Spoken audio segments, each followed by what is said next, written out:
Alongside Ferrari team principal Fred Vasseur, I'm Dalen here at the Miami Grand Prix. Fred, thanks for your time, man. Appreciate it. Let's start with the season so far. 6 weeks, you guys had 5 races in different continents. How challenging has been the start of the season? Yeah, it's true that it's quite tough for a start of the season, but I think with the adrenaline of the race, everybody is motivated, everybody is pushing, and it's okay. That as long as the races are exciting, it's okay. Yeah, you said you're looking for more consistency. Why have you struggled to find consistency in the first 5 races? But first, I think that the fight into the first pack, the top 8 cars. Yeah. It's a huge fight, that it's very, very tight. It means that as soon as you are doing a small mistakes, you can do a huge step back. I think it was Bahrain on the grid. We had 3 or 4 cars in 100 of seconds. It means that for nothing you are moving back or forward, and you need to be very consistent. Also because the development of the car is also coming from consistency. But I think we are on the right way. We did a good step forward last week or 2 weeks ago in I'm a bit lost. 2 weeks ago. 2 weeks ago, yeah. In Jeddah in race pace, and it was a relevant one. Now we have to also to be a bit more performant in quali, because that a lot of the performance is coming from the track position with the dirty air. This year, the dirty air, I feel like is such a conversation this year. It's always important, but I feel like this year I've heard so much about it. Why is that? Because that as the gap between the cars is getting smaller and smaller, that the effect of the dirty air for sure is impacting much more the car, and it's quite difficult to overtake, because when you have the same pace as the guy in front of you, I don't want to say that it's impossible, but you need to create a gap either by the tire advantage or whatever to be able to overtake, and you are paying the price of the dirty air. Lewis obviously joins the team in the offseason. It's the biggest story in Formula One, and maybe in global sports. It's the biggest story. Americans knew this was a big deal. That's a rare thing, how big this deal is that he came to join Ferrari. But his results are not obviously what he wants or what the team wants at this point. How do you manage him through the acclimation process as he learns the car and learns the team? No, but I think the expectations were very, very high. That when he won in China, it was the top of the top of the top. And but we have to stay calm. We know that we are in this pack of 8 cars that are fighting each weekend, and we just have to be focused on ourselves to try to stay away of expectation, blah blah, and to do the job that he has to improve onto the collaboration with the team. The team has to improve into the collaboration with Lewis, because it's just about details and to put everything together, and we have to stay away of the. It's stay away of that. Let him figure it out. I'm sure he will. When you look at Charles and his progress year over year, he's still a young driver, but has accomplished a lot. Where have you seen him develop as a driver, but also maybe as a leader as well? Yeah, I think, but the move with Lewis was also beneficial for Charles.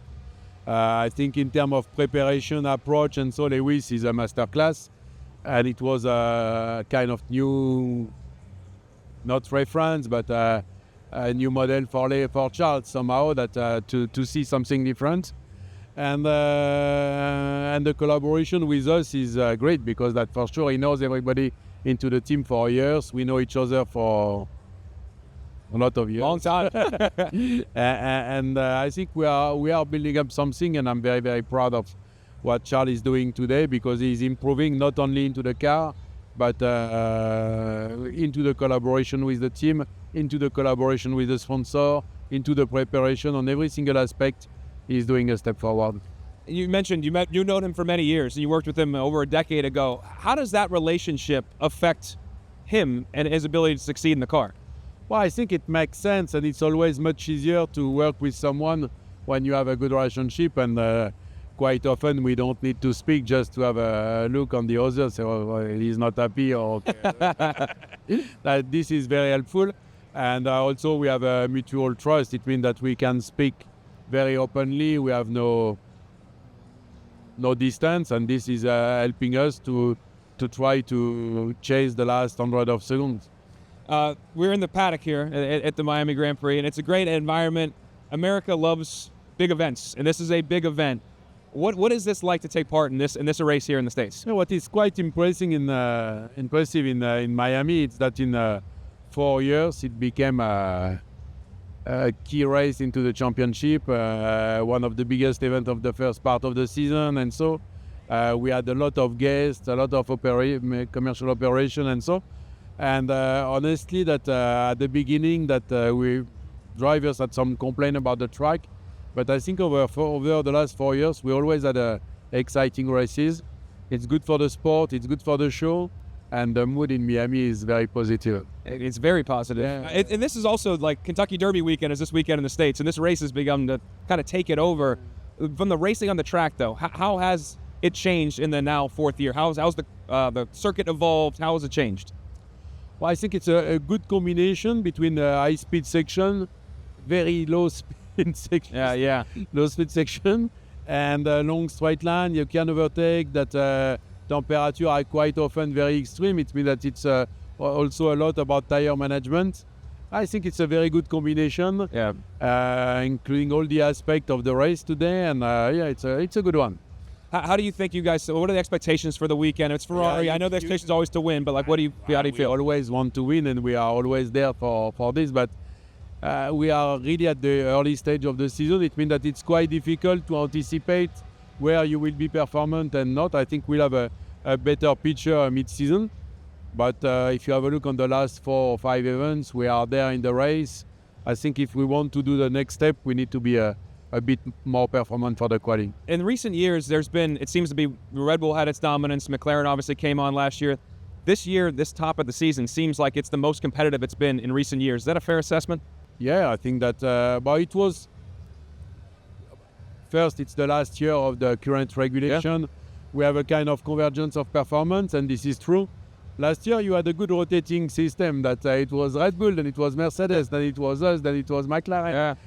It was more by sequence of 2 or 3 races. It looked like this year it's a bit different, that it's a bit more compact. But I think one of the key points of the season will be Barcelona with the new regulation on the front wing, and we'll see where we are after that. How are you balancing the effort put into the car now, what upgrades you may bring now versus the regulations of 26? Yeah, I think this is the key topic for everybody today and the main question for everybody. So far, we are able to manage the 2 side by side, and but soon we'll have to take a decision for sure. How much as the team principal how much can you divide your time versus looking at what happens in the future versus what's going on right now?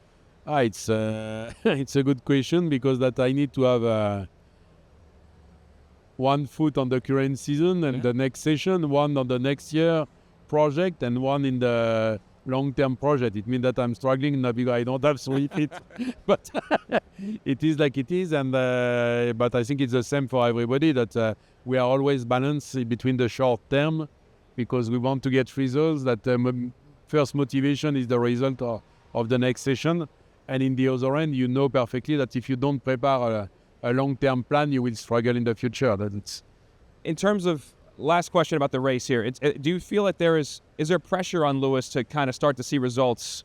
Is there more pressure this week? We are all under pressure, and everybody is under pressure. It's the DNA of our sport, and Lewis is perfectly used to deal with pressure. That he's doing it for now 25 years. Time. And it's not because that he had not a mega good race in Jeddah or Bahrain that he will suffer this weekend. That he is completely able to do a full reset after the 2 races and to come back and to perform this weekend. We've asked all the drivers about this. I got to ask you too. Have you seen this thing on social media, 100 men versus a gorilla? So the question is, could 100 men conquer a gorilla in a fight? Yeah. What are your thoughts? I don't know. Well, I'm going to tell you, Bortoleto thought the 20 F1 drivers on the grid could beat a gorilla. What do you think of that? No, I don't know. Fred, we appreciate your time, man. Thank you. Thank you so much. Thank you, man.